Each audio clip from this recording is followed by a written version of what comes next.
distinguished delegates, this is a moment in history that requires moral clarity, and President Trump has met the moment. The most fundamental duty of any sovereign government is the protection of its people. Operation Epic Fury is directed towards specific and strategic objectives: to dismantle missile capabilities that threaten allies, to degrade naval assets used to destabilize international waters, and to disrupt the machinery that arms proxy militias, and to ensure the Iranian regime never, ever can threaten the world with a nuclear weapon. As President Trump said last night, for decades, the Iranian regime has willfully destabilized the world.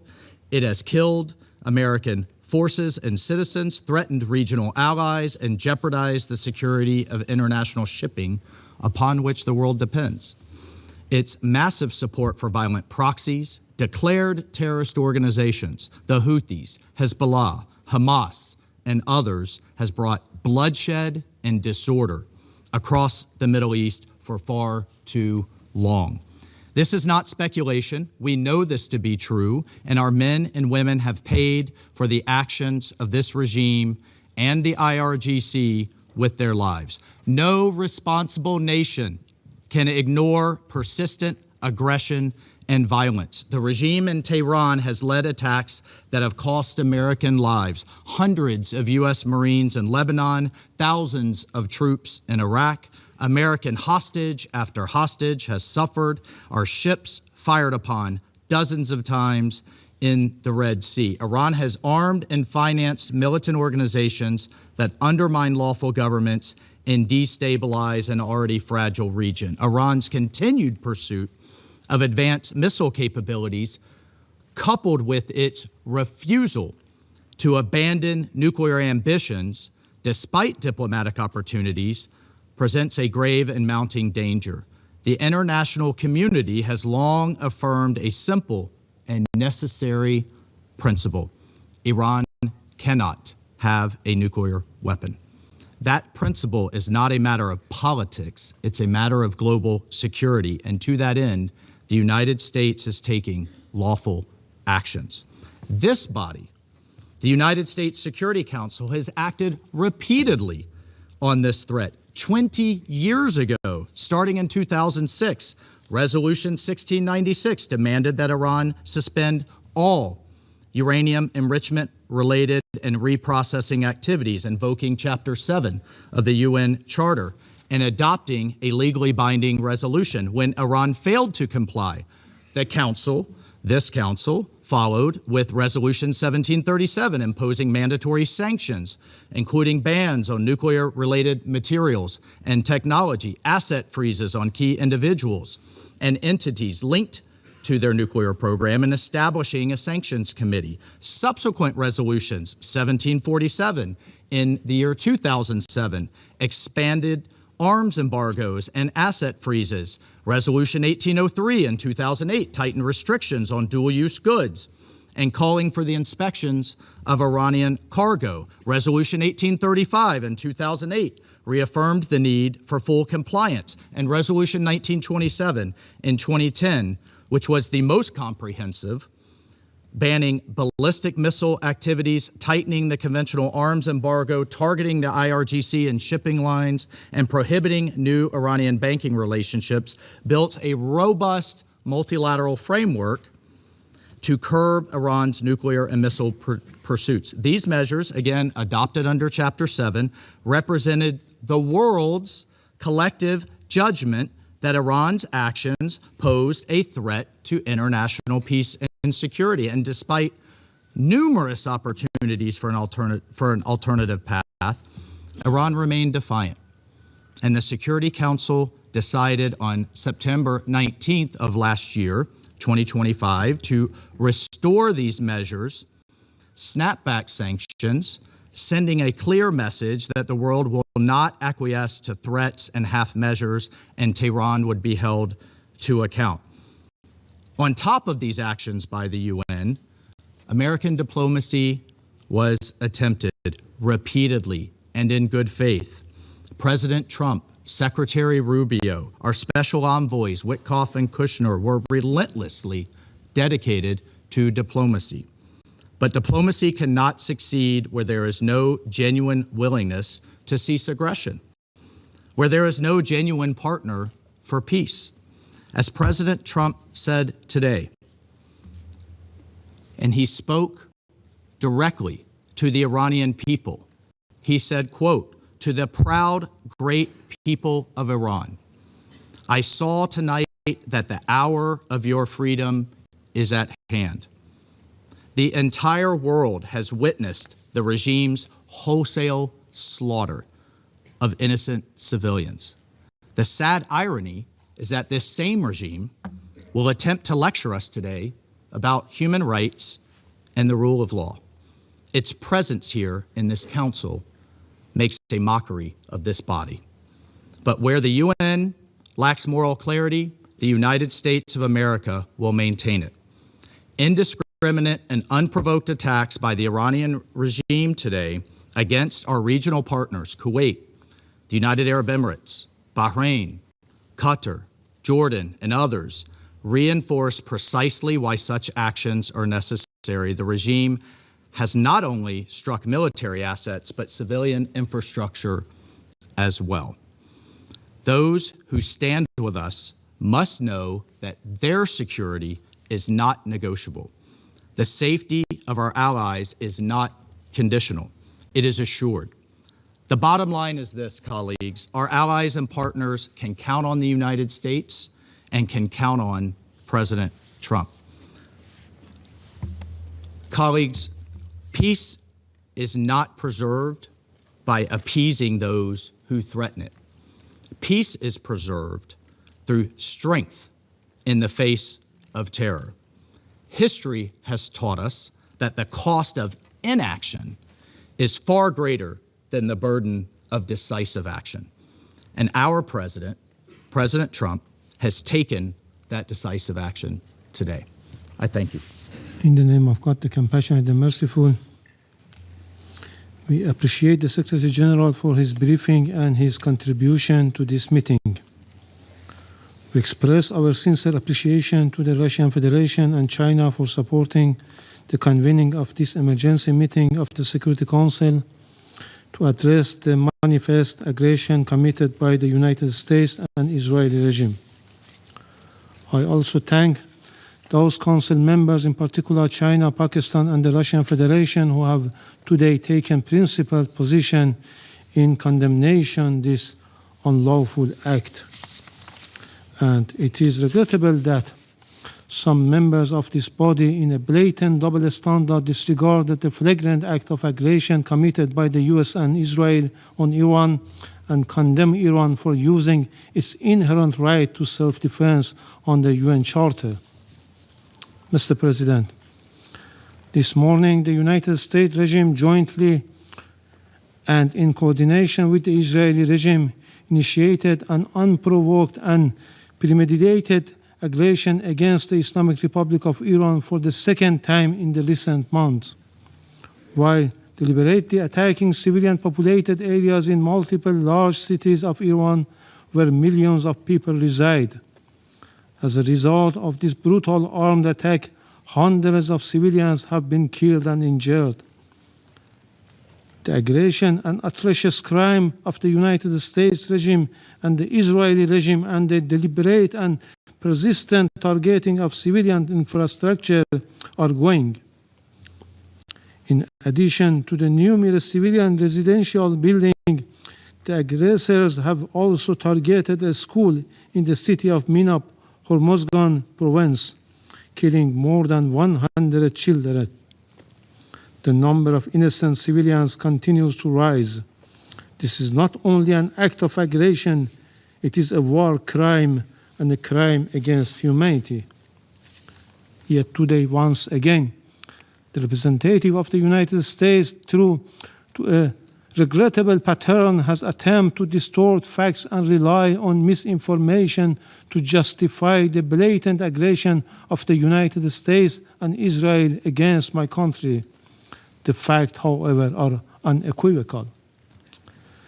justification advanced by the representative of the United States today are illegal and entirely devoid of legal foundation. The baseless allegation invoked to defend this unlawful use of force have no standing under international law. The invocation of preemptive attack claims of imminent threats or other substantiated political claims cannot legitimize aggression. Such claims are unfounded legally, morally, and politically, and they contradicted the clear principles of the Charter of the United Nations. I also categorically reject the assertion made by the representative of France, the United Kingdom, and certain other Western members regarding Iran's peaceful nuclear program. These claims lack a factual and legal basis. Mr. President, distinguished colleagues, the President of the United States and the Prime Minister of the Israeli regime have openly claimed responsibility for this act of aggression and have explicitly articulated regime change as their objective, an unmistakable admission of their intent to violate Iran's sovereignty and territorial integrity. The President of the United States has falsely described this aggression as necessary to neutralize an imminent threat to the American people. This is nothing more than a deliberate attempt to mislead the international community and the U.S. public opinion and manufacture consent for unlawful war. Similarly, the representative of the United States has cynically sought to mislead this Council, yet history provides ample documentation that the foreign policy of the United States has repeatedly relied on unlawful force, covert intervention, and political manipulation to alter the governments of other member states. This record is well established. The reality is clear and undeniable. What is taking place today against my country by the United States and the terrorist regime of Israel is a blatant act of aggression, a full-fledged violation of international law. No justification, no accusation, no narrative of disinformation can legitimize or excuse this manifest crime and aggression. Mr. President, we have communicated on several occasions with this Council and the Secretary General about warmongering statements and interfering actions in the internal affairs of Iran by the President of the U.S. in a blatant violation of the UN Charter and international law, and called for the Council action. Regrettably, all were unanswered. The issue before the Council is straightforward: whether any member state may, including a permanent member of this Council, through the use of force, coercion, or aggression, determine the political future of another state or impose control over its affairs. International law and the Charter are explicit on this matter. Article 2, Paragraph 4 of the Charter categorically prohibits the threats of use of force against the territorial integrity or political independence of any state. Mr. President, against this backdrop, I would like to make the following points. 1. What is occurring against my country is a clear act of aggression. It is an open armed aggression against the Islamic Republic of Iran. The United States and Israel war today is not merely a war against Iran. It is a war against the Charter of the United Nations, a war against international law, and a war against the international legal order upon which the United Nations and the Security Council have been built for over 8 decades. As the Charter affirms, the United Nations was established to save succeeding generations from a scourge of war. The Charter, adopted in 1945, is founded upon this fundamental principle. Members shall refrain from threat or use of force in international relations. The sole exception is the inherent right of self-defense under Article 51, and only in the event of an armed attack, the military aggression carried out by the United States and Israel satisfies none of the criteria of lawful self-defense. Accordingly, the action of the United States and Israel constitute a manifest violation of Article 2, a peremptory norms and a fundamental principle of international law accepted by all member states. Neither the Charter nor international law recognize internal matters of a state as justification for the use of force by other states. Were this otherwise, no international legal order could endure. The rule of law would be replaced by the rule of force. 2. In responding to aggression and large-scale war, the Islamic Republic of Iran is exercising its inherent and lawful right of self-defense under Article 51 of the Charter of the United Nations. The armed forces of the Islamic Republic of Iran are utilizing all their necessary defensive capabilities and means to confront this criminal aggression and deter the hostile acts. Consequently, all bases, facilities, and assets of the hostile forces in the region shall be regarded as legitimate military objective within the framework of Iran's lawful exercise of self-defense. Iran will continue to exercise its right of self-defense decisively and without hesitation until the aggression ceases in full and unequivocal terms. 3. Iran remains firmly committed to respecting the sovereignty and territorial integrity of its neighboring countries. Under no circumstances will we target the sovereignty, people, or interests of our neighboring countries in the Persian Gulf.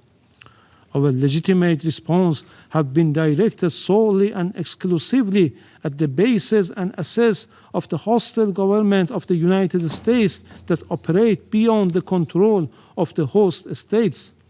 Priority has been given to the targets that diminish the aggressor capability and capacity to continue its malign actions. We had previously and formally conveyed this warning to the Secretary General and the Security Council. 4. Despite continuous U.S. hostile policy, we were sincerely and seriously pursuing the path of diplomacy and dialogue to reach a just, fair, and sustainable agreement. Yet, for the second time in the midst of the negotiation, the United States betrayed diplomacy and resorted to force and launched an attack against my country in blatant violation of Charter of the United Nations, presently interfering in Iran's internal affairs. They are even calling on the people to riot against their own government. The recent record of the United States toward Iran is equally clear. Since January 2025, the U.S. administration reinstated the hostile approach, including the policy of so-called maximum pressure and economic strangulation through sweeping sanctions. The General Assembly has repeatedly voted by overwhelming majorities against such unilateral coercive measures. The objective of these illegal measures has been transparent, unconditional surrender. Despite repeated warning by Iran to the Secretary General and the Council regarding serious violation of the Charter by a permanent member, the Council has regrettably failed to discharge its primary responsibility, allowing the erosion of the rule of law in favor of the rule of force. 5. Just as the Israeli regime succeeded in dragging the United States into the quagmire of war with Iran, the United States in turn is deliberately seeking to expand the scope of the conflict by exploiting spaces in the Persian Gulf region. The hostile U.S. government dream of swallowing Iran and forcing the Islamic Republic of Iran into submission will never be realized. This war, before being A contest of military equipment and advanced technologies is a battle of wills, and in that battle, the Islamic Republic of Iran will prevail. Furthermore, the Islamic Republic of Iran has repeatedly affirmed its commitment to diplomacy and negotiation. However, it will never submit to pressure, coercion, or force. Diplomacy has rules and principles. It cannot coexist with aggression. 6. The duty of Council members is to defend international law and specifically the Charter. They are not called upon to judge the political system of states, nor to determine whether military aggression or economic siege leads to freedom or domination. Expression of concerns and empty condemnation are not sufficient. The Council must act. Pursuant to Article 39 of the Charter, the Security Council must immediately determine the United States and Israeli regime have committed an act of aggression and demand the immediate cessation of its unlawful use of force, including any explicit or implicit threats against Iran, and require binding assurance of non-repetition. Affirm that the United States and Israeli regime bear full international responsibility for all materials and moral damage inflicted upon the infrastructure and facilities of the Islamic Republic of Iran, and are obligated to provide full reparation. Let me conclude, Mr. President, with a simple and undeniable truth. Israel and the United States have attacked Iran. They have violated international law and the Charter of the United Nations. They must be held accountable. So long as this aggression continues, Iran will continue to exercise its inherent right of self-defense firmly, proportionately, and without hesitation until the aggression ends.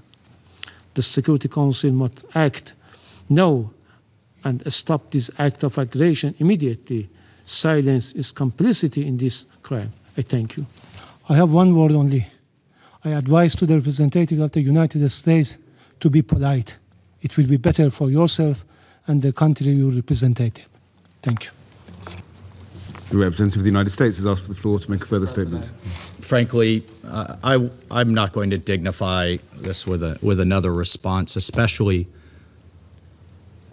as this representative sits here in this body representing a regime that has killed tens of thousands of its own people and imprisoned many more simply for wanting freedom from your tyranny. Thank you, Mr. President.